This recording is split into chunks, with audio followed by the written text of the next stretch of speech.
30 June সন্ধ্যা 6:10।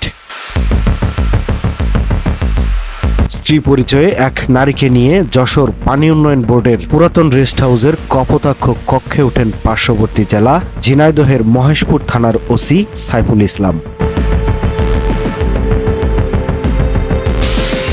এর ঘণ্টা দুয়েক পরে রেস্ট হাউসে 5 থেকে 6 জন সহযোগীদের নিয়ে হাজির হন যশোর জেলা স্বেচ্ছাসেবক দলের আহ্বায়ক কমিটির সদস্য গোলাম হাসান সনি। রেস্ট হাউসটির দরজা ধাক্কা দিতেই বাইরে বেরিয়ে আসেন ওসি সাইফুল। স্বেচ্ছাসেবক দলের নেতাকর্মীরা কক্ষে প্রবেশ করতে গেলে বাধা দেন তিনি।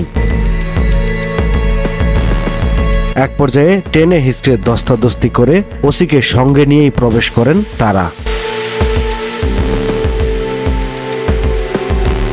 এরপর ওই নারীকে নিয়ে একান্তে সময় কাটানোর অভিযোগ তুলে সনি ওসি সাইফুল ইসলামের কাছে 5 লাখ টাকা চাঁদা দাবি করেন। দিতে অস্বীকৃতি জানালে শুরু করেন ভাঙচুর ও ভিডিও ধারণ। আনসার সদস্য ও পানি উন্নয়ন বোর্ডের এক কর্মচারীকেও মারধর করেন তারা। এক পর্যায়ে ঘটনা ধামাচাপা দিতে ওই ওসি 2 লাখ টাকায় রফাদফা করেন। খবর পেয়ে ঘটনাস্থলে পুলিশ হাজির হলে ওসি সহ ওই নারীকে পেছনের দরজা দিয়ে পালিয়ে যেতে সাহায্য করেন গোলাম হাসান সনি।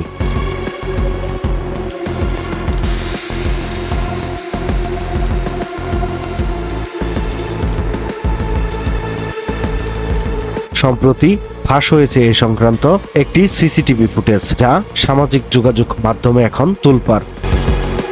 তবে এই ঘটনা অস্বীকার করে অভিযোগের বিষয়টি নাকচ করেছেন ওসি সাইফুল ইসলাম ও গোলাম হাসান সনি। এ নিয়ে 2 জেলায় ব্যাপক চাঞ্চল্যের সৃষ্টি হয়েছে।